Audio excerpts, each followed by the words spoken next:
Hello friends, my name is Avinash Parkhe from Department of Mechanical Engineering, Sweris College of Engineering, Pandharpur. Welcome to this video lectures related to the experimental stress analysis. So today we'll discuss about the chapter number 2, Polariscope part 2. So before moving to the part 2, so we'll discuss about the same chapter, that is what we have covered in part number 1. So in the same chapter, in the part number 1, we have covered that is related to the basic introduction related to the polariscopic device. Then we have discussed about the plane polariscope arrangement and the circular polariscope arrangement, and how these two arrangements are useful to find out the direction and magnitude of the principal stresses.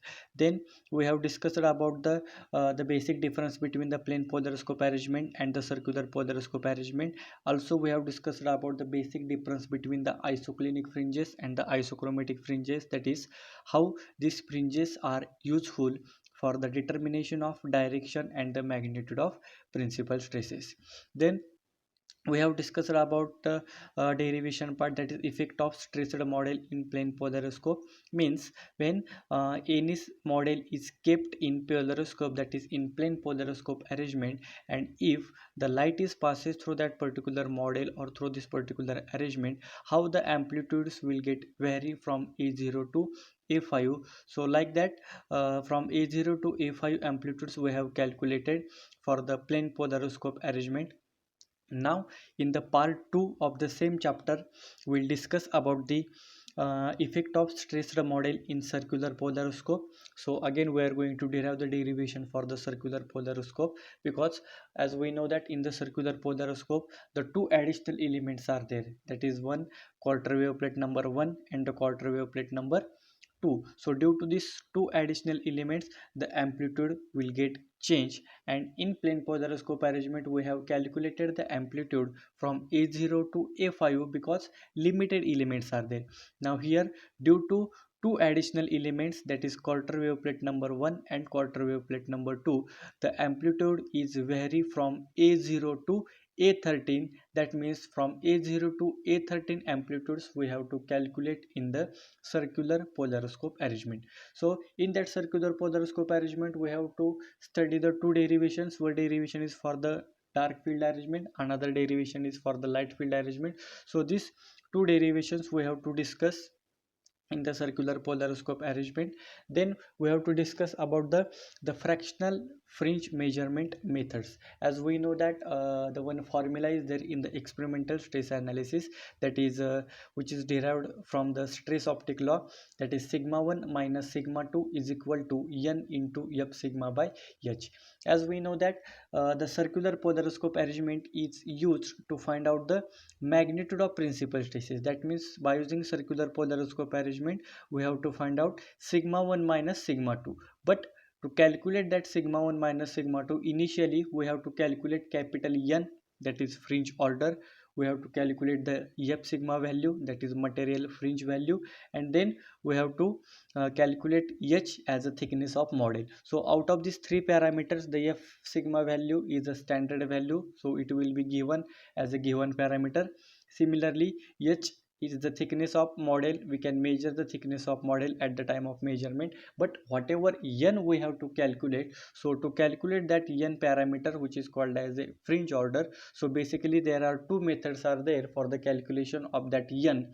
Then that capital N is called as a fractional fringe, or it is also called as a fringe order, and that particular fringe order, that is capital N, is calculated by using the two methods.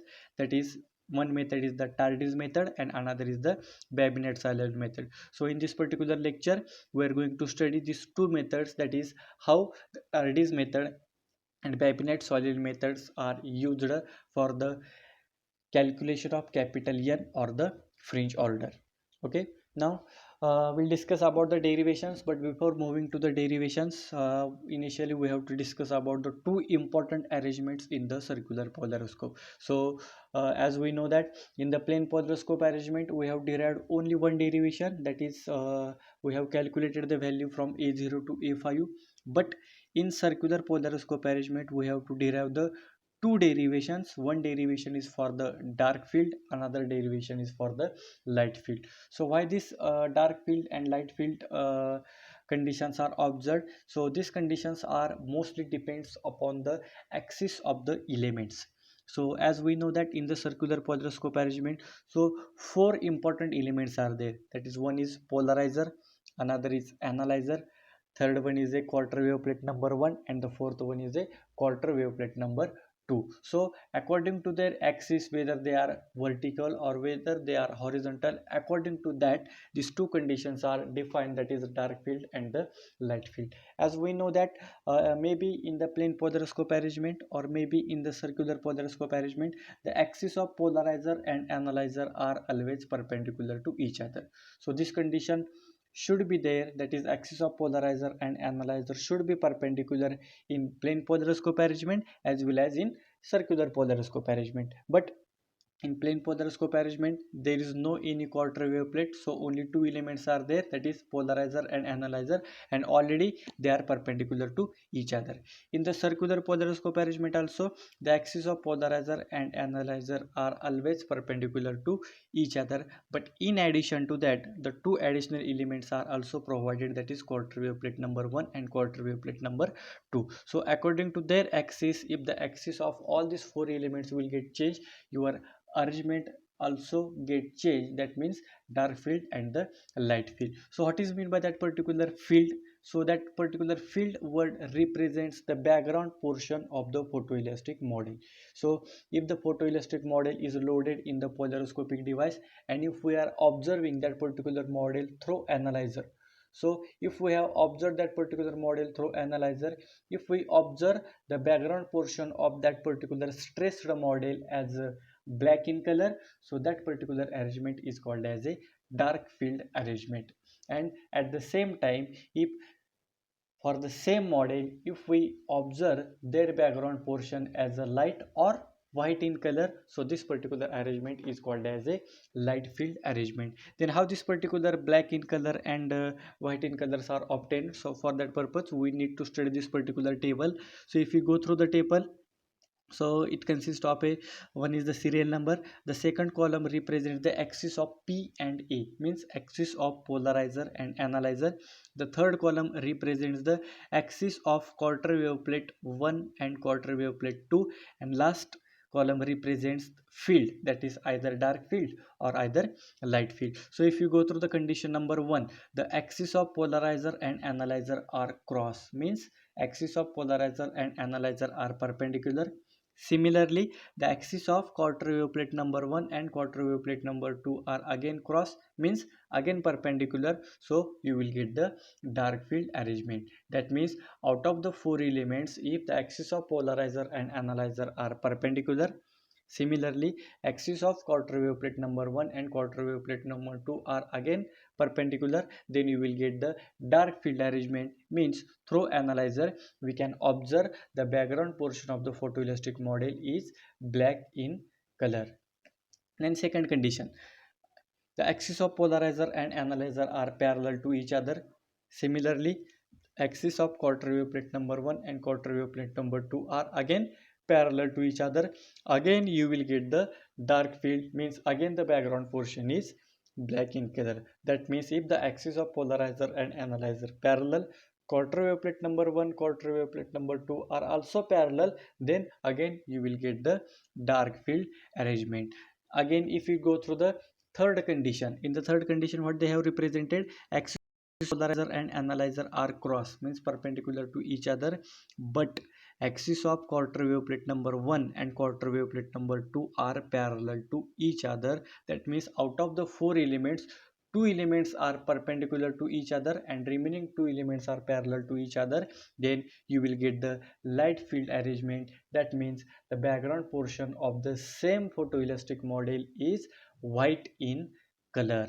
Then if you go through the fourth condition, axis of polarizer and analyzer are parallel, but axis of quarter wave plate number 1 and quarter wave plate number 2 are cross or perpendicular to each other, means you will get the light field arrangement. Again the background portion of the same photoelastic model is white in color. So based on this particular axis of all the elements, you will get the dark field arrangement and the light field arrangement. So what is the conclusion from this particular table? So out of the four elements, if all the elements are either perpendicular to each other or either all the four elements are parallel to each other, then you will get the dark field arrangement, means black in color. But out of the four elements, if the two elements are cross to each other or perpendicular to each other and remaining two elements are parallel to each other, then you will get the light field arrangement. That means background portion of the same photoelastic model is white in color, and according to that dark field and according to that light field, the derivation, that is the last amplitude, that is A13 amplitude, will be different for the dark field arrangement, and same A13 amplitude will be different for the light field arrangement. Otherwise, from A0 to A12, the derivation will remain same for both dark field arrangement and light field arrangement in the circular polariscope. So before moving to the derivation parts, this table is very important to understand the difference between the dark field arrangement and the light field arrangement. So same table is also represented by the two figures, that is figure A represent the dark field arrangement. So if you go through that particular rectangle, in that rectangle it consists of one circle. That circle represents the photoelastic model, and background portion of that particular photoelastic model is black in color, means it is the dark field arrangement, because all the elements are either cross or either parallel to each other. If you go through the figure B, again one rectangle is there. In that rectangle, again one circle is there. That circle represents the photoelastic model, but the background portion of the same photoelastic model is white in color, means this arrangement is called as a light field arrangement, because out of the four elements, two elements are parallel and remaining two elements are cross to each other. So this is the basic difference between the dark field arrangement and the light field arrangement, which is required to derive the further derivations. Now initially we'll discuss about the effect of stressed model in circular polariscope. So initially we'll discuss the detailed derivation for the dark field arrangement, in which all the elements are cross to each other. So how we can identify that how they are cross to each other? So let us go through the figure. So the figure consists of the basic construction of the circular polariscope arrangement. What is the basic construction? See, initially the light source is already there. After the light source, the polarizer is there. So the light source and the polarizer are represented by the same location. In that vertical arrow represents the direction of polarizer or the axis of polarizer, which is in vertical direction. After that, the second important element is there, that is quarter wave plate number 1. Again it consists of a two axis. After quarter wave plate number 1, the photoelastic model is there. After the photoelastic model, the quarter wave plate number 2 is there. Again it is having the two axis, and last one is the analyzer. So in that analyzer, one horizontal axis is there across the amplitude A13, means if you go through the figure, the axis of polarizer is vertical, axis of analyzer is horizontal. That means the axis of polarizer and analyzer are cross to each other or perpendicular to each other. That means out of the four elements, two elements are already cross to each other. Now think about the quarter wave plate number 1 and quarter wave plate number 2. So in quarter wave plate number 1 and 2, again it is having the two axis. So out of these two axis, one axis is called as a fast axis, another axis is called as a slow axis. So what happened?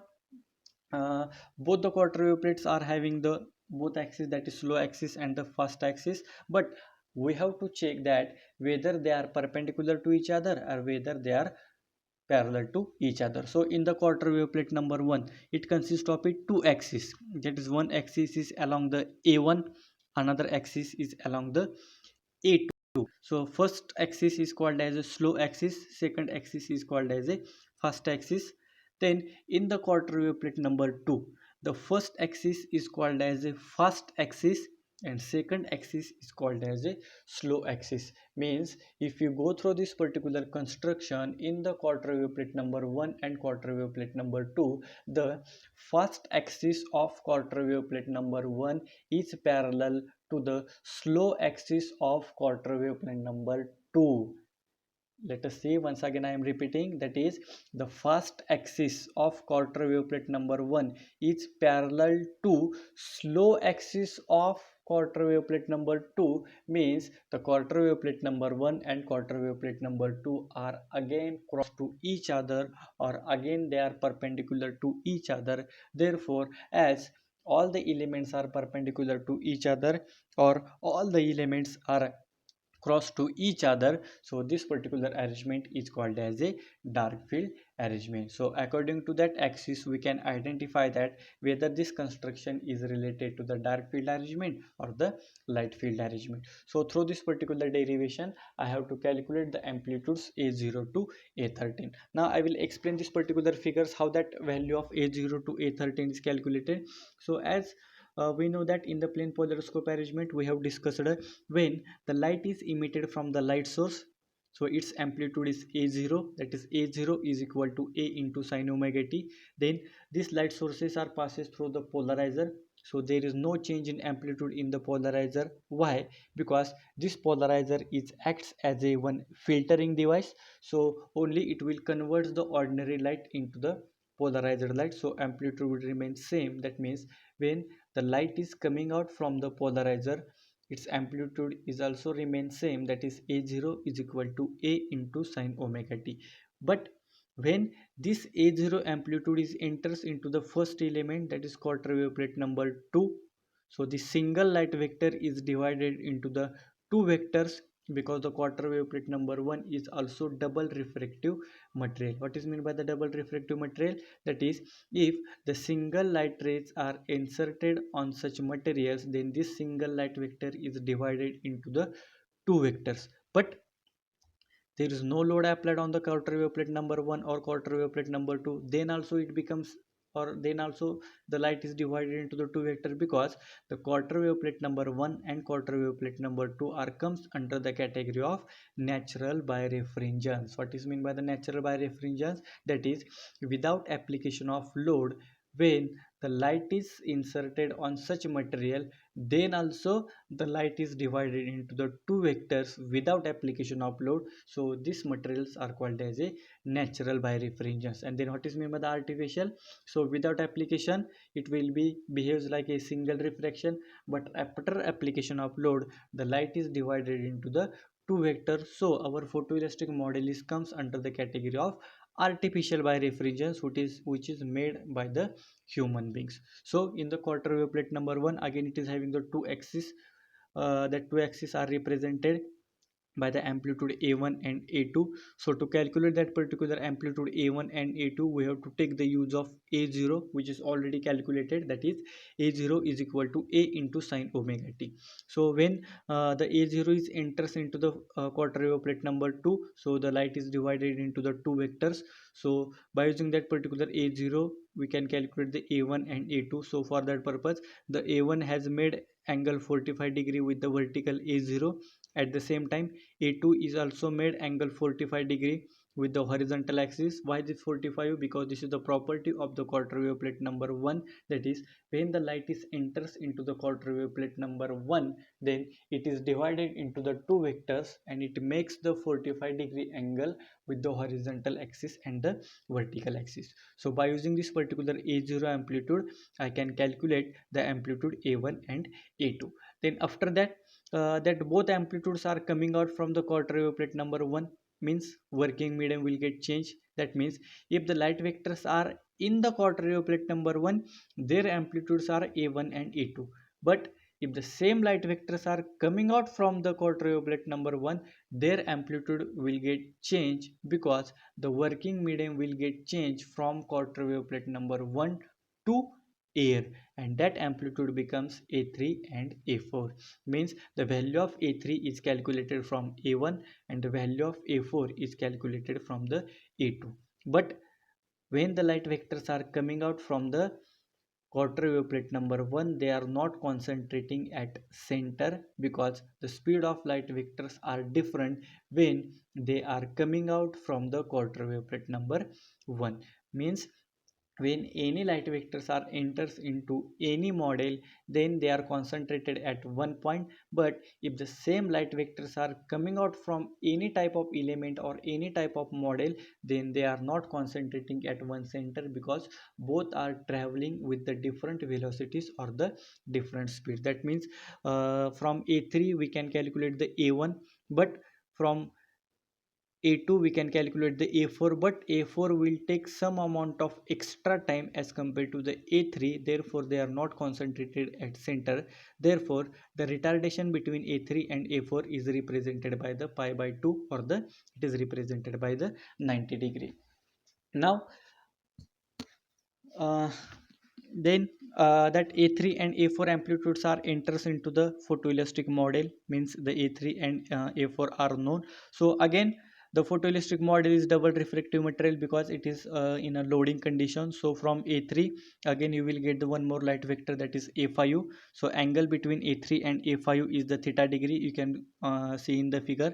And similarly from a4 you will get the another amplitude, that is a6. Again the angle between a4 and a6 is again theta. So by using the value of a3 I can calculate the value of a5, and by using the value of a4 I can calculate the value of a6. But to calculate the value of a5 I have to consider the effect of both a3 and a5, sorry a4, a3 and a4. Similarly, to calculate the value of a6, again I have to consider the effect of a3 and a4. So here we have to check whether our unknown parameter is present in between two known parameters or not. Now what is our unknown parameter in the photoelastic model? That is a5. Whether it is in between two known parameters, what is mean by known parameters? Means known amplitudes. So a3 is already known because already we have calculated from a1.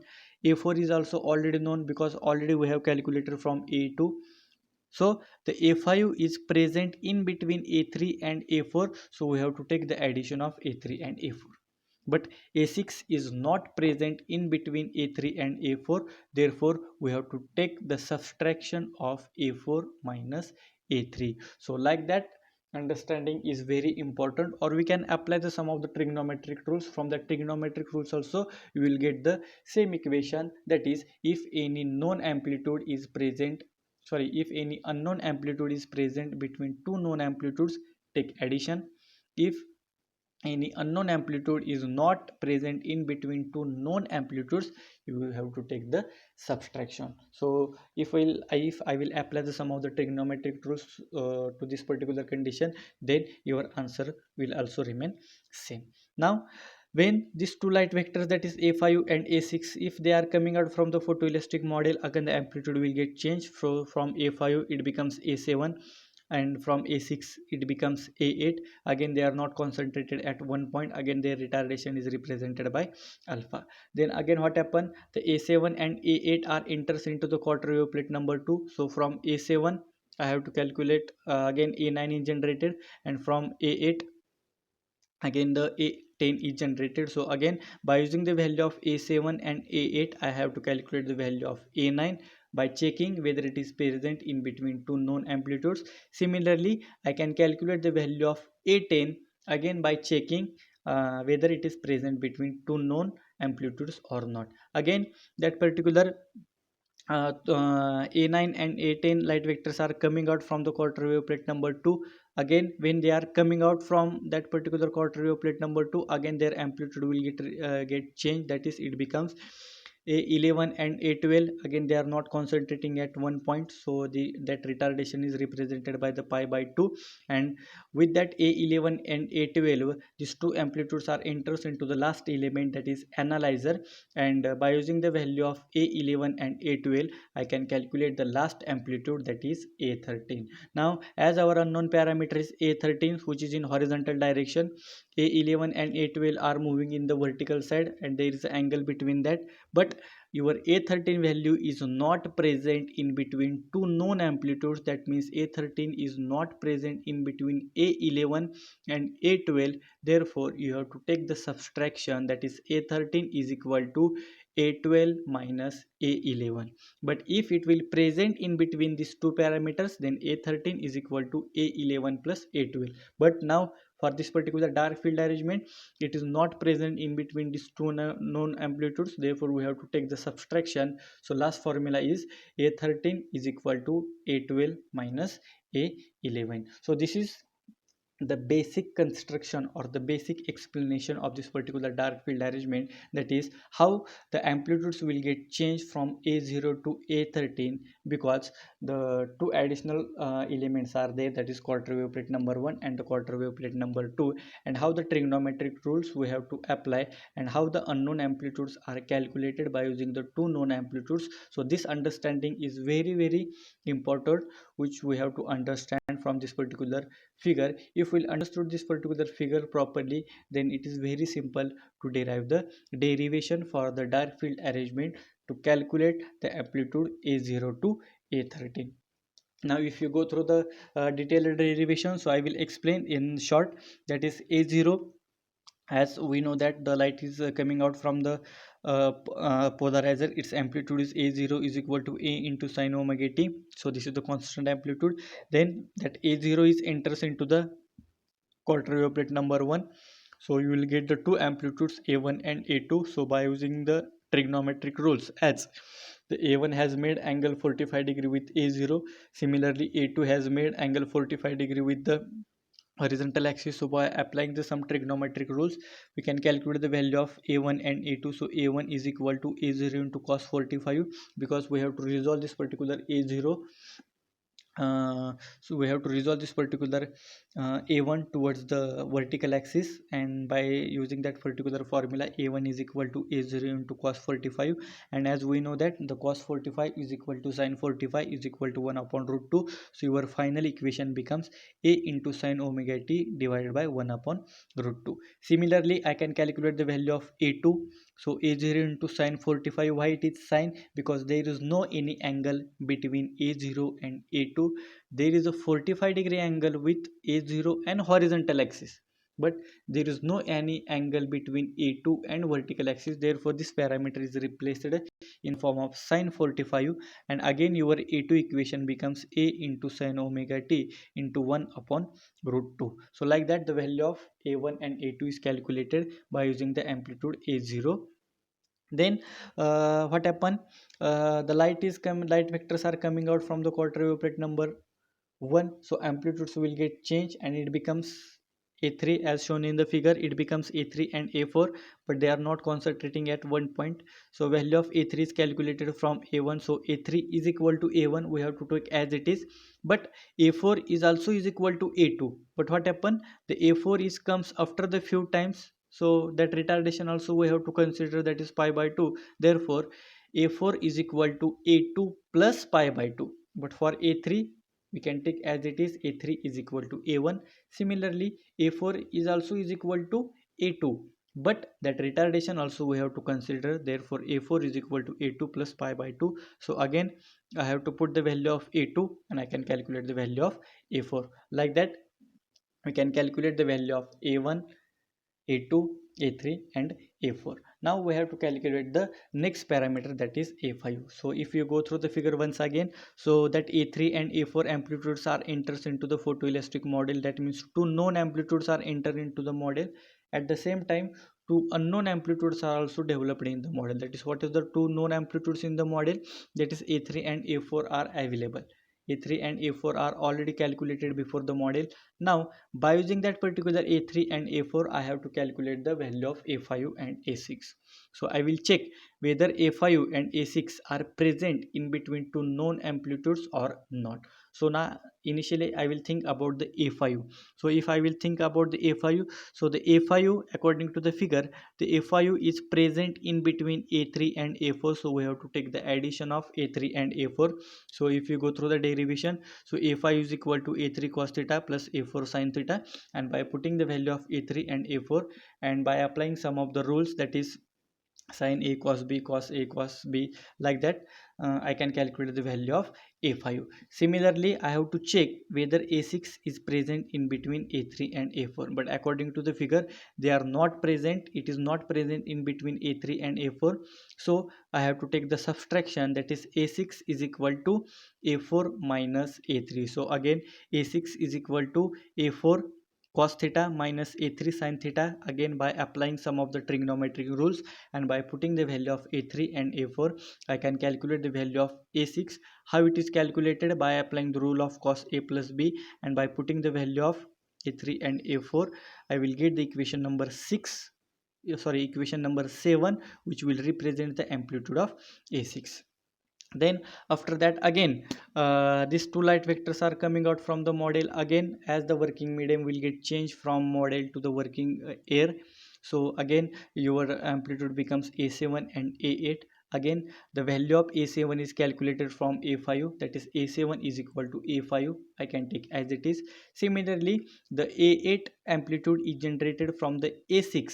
Again, they are parallel, therefore a8 is equal to a6, but that a8 parameter is not concentrated at one point, or it will take some extra time as compared to the a7, therefore that retardation also we have to consider.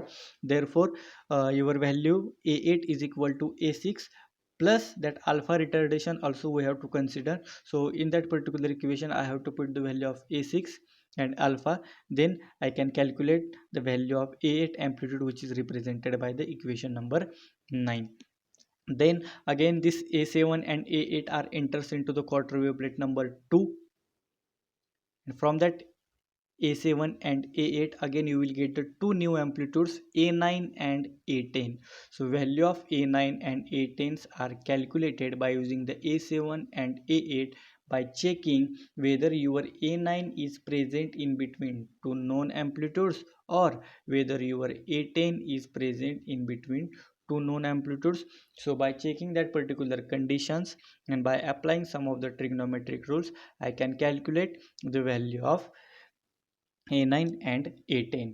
Again, if this a9 and a10s are coming out from the quarter wave plate number 2, again the working medium will get changed, again amplitudes will get changed. From a9 it becomes a11, and from a10 it becomes a12. So by using this particular two conditions and means, or by using the value of a9 and a10, I can calculate the value of e11 and the a12.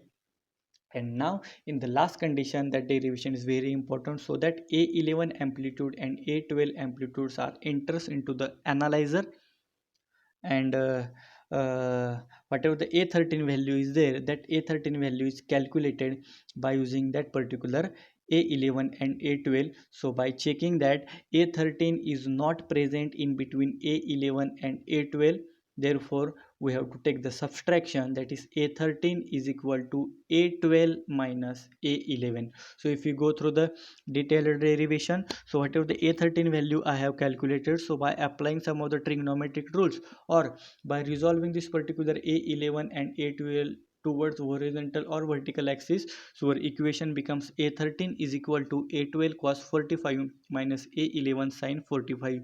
So that minus sign represents that your a13 is not present in between a11 and a12. So this is the one idea related to identify that how the a13 is calculated. So by applying some of the trigonometric rules, that is by putting the value of cos 45 sin 45, then by putting the value of a12 and a11, I can calculate the last amplitude a13 when the light vector is coming out from the last element, that is analyzer. It will comes with the amplitude, that is a13 is equal to a into sine of 2 omega t plus 4 theta plus alpha divided by 2 into sine of alpha by 2. So this is the basic derivation for the dark field arrangement in which all the elements are cross to each other. That means axis of polarizer and analyzer are perpendicular. Similarly, quarter wave plate number 1 and quarter wave plate number 2 are again perpendicular, and by using that particular arrangement I can calculate the amplitude a0 to a13. So this is the basic derivation for the dark field arrangement in the circular polariscope. Now we'll go for the second derivation, that is light field arrangement. So as we know that if the axis of out of the four elements, if the axis of two elements are cross and axis of remaining two elements are parallel, then that arrangement becomes light field arrangement. So if you go through the figure, here I have drawn only single figure, that is last figure, that is figure of analyzer, and in that figure only I have made the changes, that is I have changed that particular axis, and due to that axis your dark field arrangement is shifted to the light field arrangement. So as already I have told, for the dark field arrangement as well as for the light field arrangement, the derivation from A0 to A12 is remain same. Only last amplitude, that is A13 amplitude, will get change for the dark field and the light field arrangement. So here only we have to focus in the last figure, that is analyzer. So in the dark field arrangement, the position of A13 is horizontal. So due to that horizontal position, the axis of polarizer and analyzer are perpendicular in the dark field arrangement. So we will get the dark field arrangement. But here I have made that particular A13 vector in the vertical direction. So what happened? The axis of polarizer and axis of analyzer are becomes parallel to each other. But the axis of quarter wave plate number 1 and quarter wave plate number 2 are remain cross to each other. Means out of the four elements, two elements are parallel and remaining two elements are cross, means you will get the light field arrangement. And for that light field arrangement, your last amplitude will get changed, that is only A13 parameter will get changed in the light field arrangement. Otherwise from A0 to A12 all the figure is same from polarizer to quarter wave plate number 2, as well as all the amplitudes, all the procedures are same to calculate the A0 to A12 amplitude. Only we have to make the change in A13 amplitude. So how the change has been made? It is very simple. So in the dark field arrangement, what we have done, we have checked that whether your A13 is present in between two known amplitudes or not. But in dark field arrangement, that A13 is not present in between A11 and A12, therefore we have taken the subtraction. But in the light field arrangement, if you go through the figure, your A13 parameter is present in between A11 and A12. That means your unknown parameter is present between two known parameters or two known amplitudes. So we have to take the addition. Therefore only the final equation will get changed, that is A13 is equal to A11 cos 45 plus A12 sin 45. That is by resolving A11 or A12 towards vertical or horizontal axis, and by applying some of the trigonometric rules, I can make the final equation A13 is equal to A11 cos 45 plus A12 sin 45. And then by putting the value of A11, A12 cos 45 sin 45, I have derived the last derivation, or I have derived the last amplitude A13 for the light field arrangement, and that amplitude is A13 is equal to A into cos of 2 omega t plus alpha divided by 2 into cos of alpha divided by 2. So if we compare both the A13 amplitudes with each other, there is some change. So in dark field arrangement, the value of A13 is obtained in the form of sine parameters, but in the light field arrangement, the value of A13 is obtained in the obtained in the cos parameters. And this is the basic difference between the dark field arrangement and the light field arrangement. But if we compare the remaining all the amplitudes from A0 to A12, all these amplitudes are remain same for the dark field arrangement as well as for the light field arrangement. Only A13 amplitude will get changed for the dark field and the light field, because the axis of A13 or the position of A13 will get changed from horizontal to vertical, and due to which your condition will get changed, and only there is a change in A13 amplitude. So this is about the derivation of the light field arrangement. But here in the light field arrangement, I have derived only A13 value. But if the question will be asked to derive the derivation for the light field, again we have to draw the same figure, but A13 value we have to represent in the vertical direction, and again we have to derive the same derivation from A0 to A12, and we have to make the changes in the A13 amplitude. So if the question is asked based on this particular derivations, so we have to identify one important word, that is whether derivation is asked for the dark field or the light field, and according to these two words we have to derive the derivations. So this is about the effect of stressed model in the circular polariscope arrangement. That is, we have derived the two important derivations. One derivation is for the dark field and another derivations for the light field arrangement. So this is about the effect of stressed model in the circular polariscope arrangement. Means if the stressed model is kept in circular polariscope arrangement, how the amplitudes will get changed from A0 to A13, and that amplitudes we have calculated by using this particular two derivations. So here we have derived this particular two derivations, which are very important. Now we'll move to the next point, that is fractional fringe measurement. So already we have discussed some of the points related to the fractional fringe measurement, which is denoted by capital N. So as we know that one simple formula is there, that is in the last which is the last equation, which is indicated by the red color. Sigma 1 minus sigma 2 is equal to n into f sigma by h. So if I have to calculate the sigma 1 minus sigma 2, so initially I have to calculate the capital N.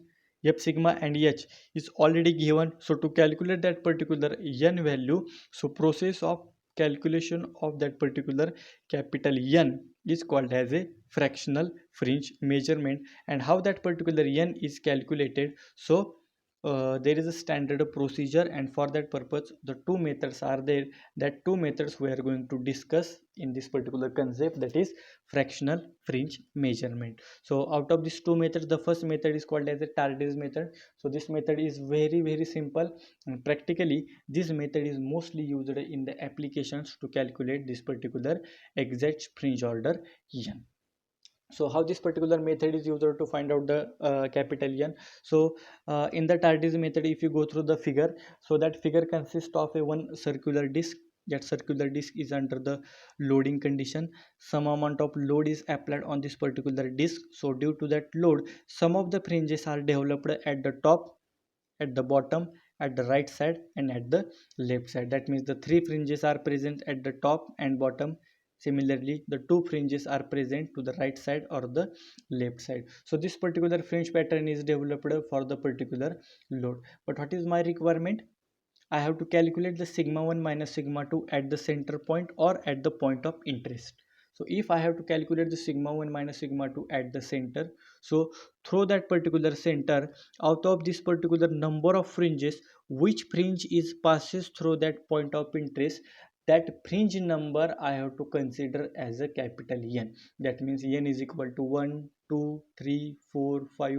Which number I have to consider? So to calculate that particular n parameter, we have to follow one standard procedure, and that standard procedure we are going to discuss now with the help of this particular Tardy's method. So now already we have discussed about this particular fringe pattern which is in front of you. So this particular fringe pattern is developed in the circular polariscope arrangement, and whatever the fringes are present, that all these fringes are called as a isochromatic fringes, because by using the isochromatic fringes I can calculate the magnitude of principal stresses. The magnitude of principal stresses means I have to calculate the capital N, and then by using that particular N I have to calculate the sigma 1 minus sigma 2, because sigma 1 minus sigma 2 is directly proportional to the capital N. So to calculate that particular N parameter, I have to make the circular polariscope arrangement in which only isochromatic fringes are there, and that isochromatic fringes are movable,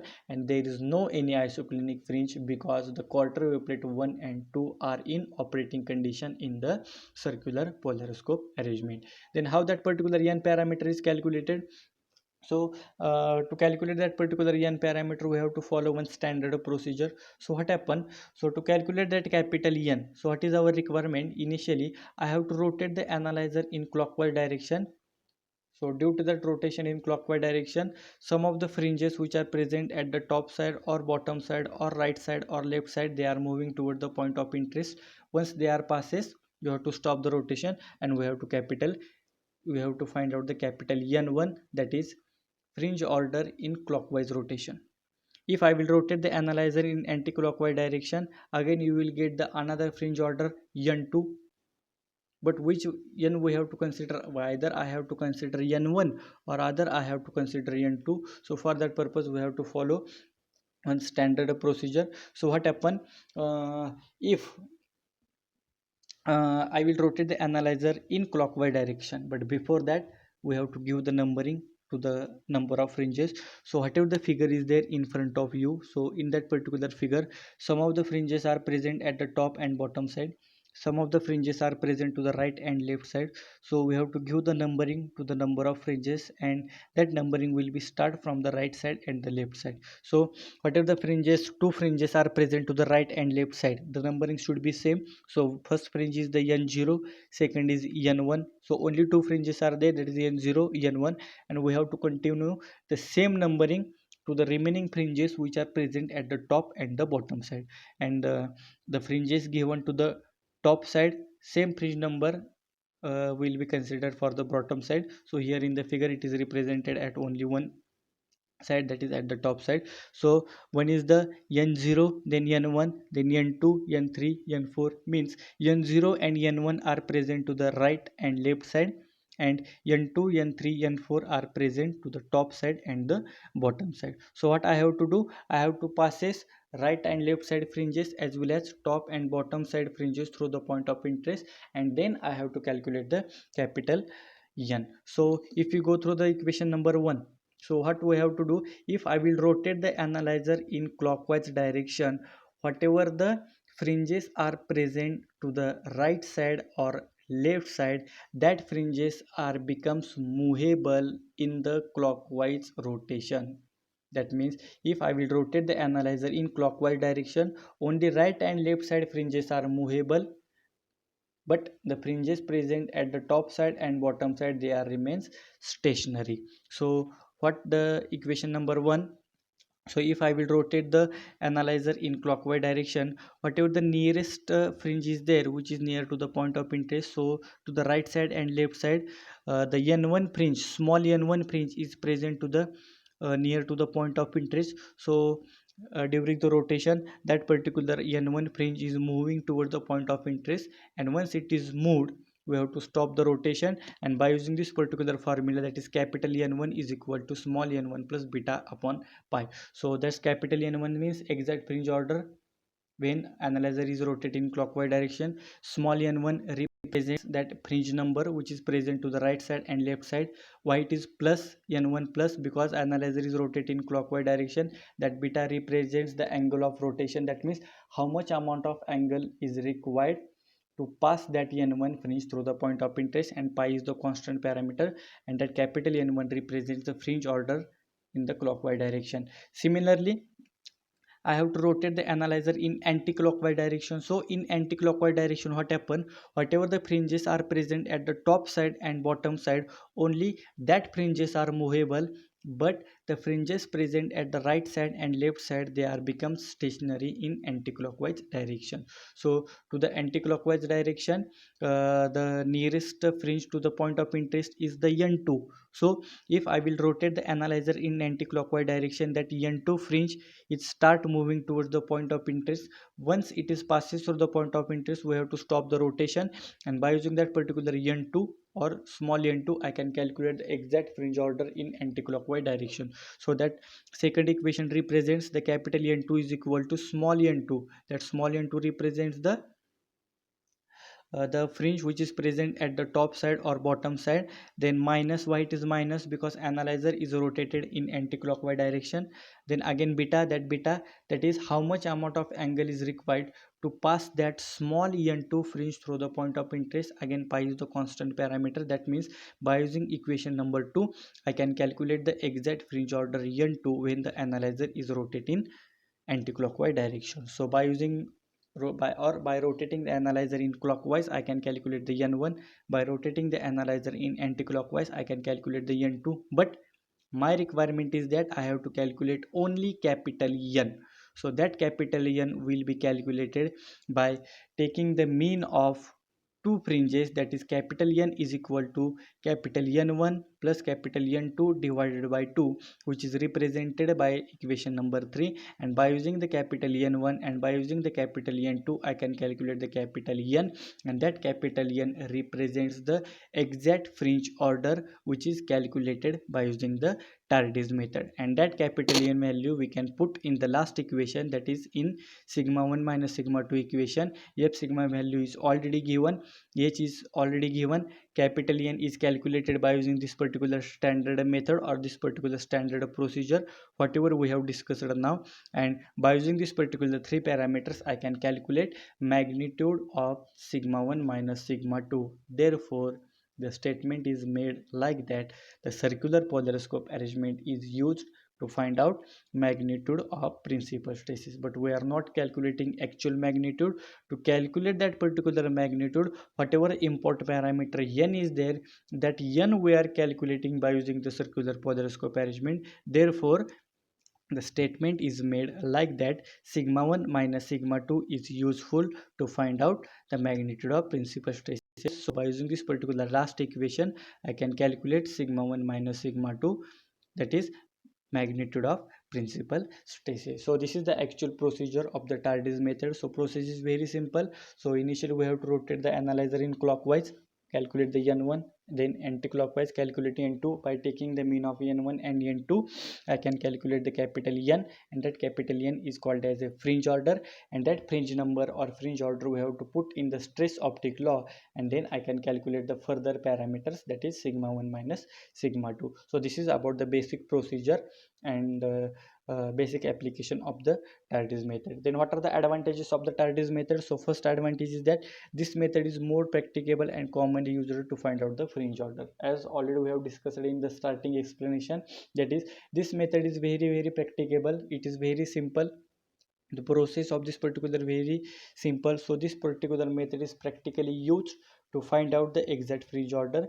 Also, its construction is very simple, it is less costly, and in the Tardy's method it does not require any auxiliary equipments like Babinet Soliel method. So whatever the second method we are going to discuss now, that is Babinet Soliel method, in that method some additional equipments are required as compared to the Poloriscope. But in case of a Tardy's method, it does not require any additional equipments.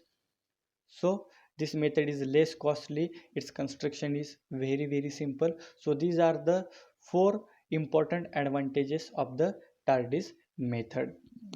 Now we'll discuss about the last method, that is a Babinet Soliel method. Again, this method is used to find out the same parameter, that is which parameter? Again, to find out the fringe order capital N. So again we have to calculate that capital N parameter, but in this particular method the construction is somewhat different. So in addition to that particular polariscopic device, one additional device is used in the Babinet Soliel method. So that additional device is called as a compensator device. So if you go through the figure number 1, so the figure number 1 represents, that is the first figure is the photoelastic material. Along with that particular photoelastic material, if we add one artificial birefringence effect, that artificial birefringence effect means one compensator device is there. That means after the photoelastic model and before the quarter wave plate number 2, we have to add two extra elements, and that extra elements are called as a artificial birefringence effects. And if we'll take the addition of that particular two, you will get the last resultant force. That means you will get the sum of the extra fringes due to that artificial birefringes. So in the Tardy's method, only that four important elements are there, and due to that important elements you will get only one fringe pattern, that is isochromatic fringe pattern, which is present at the top, bottom, right side and the left side. But in addition to that, there is no any fringe pattern is present because there is no any additional equipment. But in the Babinet Soliel method, due to that artificial birefringence effect, you will get some extra fringes. That means already isochromatic fringes are developed, but in addition to that, some extra fringes are also developed or also observed near to the point of interest. And by using that particular extra fringes which are developed due to this artificial birefringence effect or due to that compensatory device, that fringes are useful to find out the exact fringe order N. So this is the basic principle of the Babinet Soliel method. So in the second figure, the basic construction is also represented. So first parameter is the polarizer, second element is the quarter wave plate number 1, then model is there, then after the model that artificial birefringence effect is added. That means two additional plates are there. So one plate is called as a fixed plate, another plate is called as a movable plate, and for that movable plate one micrometer along with dial gauge is attached for the further readings. And after that compensatory device, the quarter wave plate number 2 is there, and last element is the analyzer. That means in the Babinet Soliel method, whatever the extra equipment is provided or extra effect is provided, that effect or that equipment is provided after the photoelastic model and before the quarter wave plate number 2, which is represented by the figure 2, which is shown in the figure 2. Now what exactly happens due to that particular compensatory device? So if that compensatory device is not present, you will get only one type of fringe pattern, that is isochromatic fringe pattern. And by using that isochromatic fringe pattern, already we have calculated capital N in the Tardy's method. But in Babinet Soliel method, we don't have to use any isochromatic fringe pattern. Whatever the fringes are developed due to that compensatory device, or whatever the fringes are developed due to that artificial birefringence effect, that fringes are we have to use to calculate the capital N. So what is the exact procedure? So initially we have to load the model in the polariscopic device. We have to start the light is passes through the photoelastic model. We have to observe that particular model through the analyzer. So initially there is no any compensatory device, or there is no fixed plate and movable plate in between model and the quarter wave plate 2. So you will get only isochromatic fringes, and in that isochromatic fringes your point of interest is present at the center point. Once I will add that artificial birefringence effects, or if I will add this particular compensatory device, or if I will add this fixed plate and movable plate in between model and quarter wave plate 2, along with isochromatic fringe pattern, you will get the one dark fringe which is present near to the point of interest. And whatever that extra fringes are developed, that fringes are developed due to this particular compensatory device, and that fringes are movable by using the movable plate. So whatever the second plate is provided in the compensator device, that is movable plate, by moving that particular plate maybe in vertical direction or by rotating that plate along their own axis, whatever the extra fringes are there, that extra fringes becomes movable. So in Tardy's method, we have to rotate the analyzer in clockwise and anti-clockwise direction, and then I have to calculate the N. But here I have to keep that particular analyzer constant.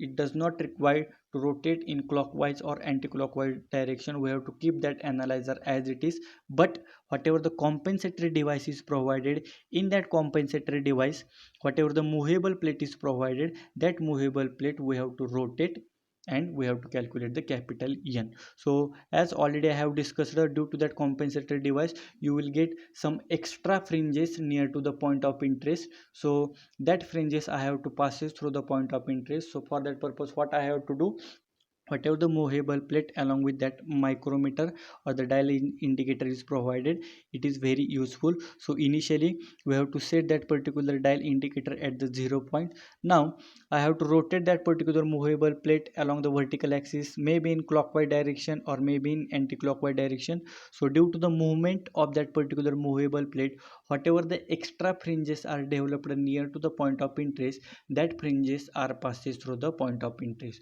So during while passing that particular fringes through the point of interest, your dial indicator will show some of the readings, and the reading of the dial indicator will be directly calibrated in terms of exact fringe order N. That means when the movable plate is stationary, dial indicator will show the 0 reading. If that movable plate is moving about their own axis, due to that movement the fringes are passes through the point of interest, and from 0 now the dial indicator will show the reading 0 to 2. So that particular 0 to 2 or that particular 2 parameter represents the exact fringe order N, that is which is passes through the point of interest. So this is the actual procedure or actual the difference between the Babinet Soliel method. So what is the basic difference? Once again I am telling, in Tardy's method we have to rotate the analyzer and then I have to calculate the capital N. But in Babinet Soliel method does not require to rotate the analyzer. We have to keep the analyzer stationary, but whatever the additional element that compensator device is provided, in that device one movable plate is there. That movable plate I have to rotate, and due to that movement of the movable plate, the fringes are passes through the point of interest, and due to that movement, whatever the dial indicator will show the reading from 0 to something, that reading of the dial indicator will be directly calibrated in terms of exact fringe order n. So this is the basic difference between the Tardy's method and the Babinet Soliel method. Then we'll discuss about the disadvantages of the Babinet Soliel method. So what is the first disadvantages? The additional equipments are required as compared to the Tardy's method. So as we know that in the Tardy's method does not require to use any additional equipment. Whatever the polariscopic device is there, whatever only 4 elements are there, by using this particular 4 elements I can calculate the exact fringe order n. So does not require any additional equipment. But in Babinet Soliel method it requires even additional element, and that additional elements or equipments are called as a compensatory device, which is provided after the model and before the quarter wave plate number 2. Therefore this is the basic disadvantage of this Babinet Soliel method, that is it requires additional equipment as compared to the Tardy's method. Then second is difficulty in construction and the operation, as the additional equipment is provided after the model and before the quarter wave plate number 2. So the construction of this particular method is become somewhat difficult, and whatever the extra model or whatever the extra equipment is provided, so it is very difficult to operate that particular equipment. So the construction of the Babinet Soliel method and its operation is somewhat difficult as compared to the Tardy's method. And last disadvantage is that this method becomes somewhat costly than the previous method or the Tardy's method. So as the Babinet Soliel method requires additional equipment, so the Babinet Soliel method becomes somewhat costly as compared to the Tardy's method, as there is no any need in Tardy's method, that is we have to use the additional equipment. So the cost of the Tardy's method is very less as compared to the Babinet Soliel method, means the Babinet Soliel method becomes somewhat costly as compared to the Tardy's method. And practically whatever the Tardy's method is there, that practically the Tardy's method is mostly used for the calculation of capital N or for the calculation of fringe order N as compared to the Babinet Soliel method. If you go through the actual application, or if we are doing the experimentation to calculate that particular N, so always maybe 80 to 90% the Tardy's method is used in actual applications to find out exact fringe order n. So this is about these two methods which we have discussed related to the fractional fringe measurement, that is Tardy's method and the Babinet Soliel method. So what we have discussed in this particular chapter number 2 part 2, so we have discussed about the uh, effect of stressed model in the circular polariscope arrangement. So we have discussed about the detailed derivation related to the dark field arrangement and the light field arrangement, and how this dark field and light field arrangements are generated in the circular polariscope arrangement by changing the axis of polarizer analyzer, quarter wave plate number 1, quarter wave plate number 2. So we have discussed the detailed derivation of the dark field and light field, and what is the basic difference between the dark field arrangement and light field arrangement, and the basic difference in the figures and their constructions. Then we have discussed about the last point, that is the fractional fringe measurement, that is how the exact fringe order n is calculated, and how it is useful for the further calculation. So in that we have discussed about the first method, that is Tardy's method, how this method is useful, what is the procedure of Tardy's method to find out the exact fringe order n. Then we have discussed about the Babinet Soliel method, that is how the second method is also useful to find out the exact fringe order n, and what is the basic difference between Tardy's method and Babinet Soliel method to find out the exact fringe order n. So this is about the chapter number 2, that is Polariscope part 2. Thank you.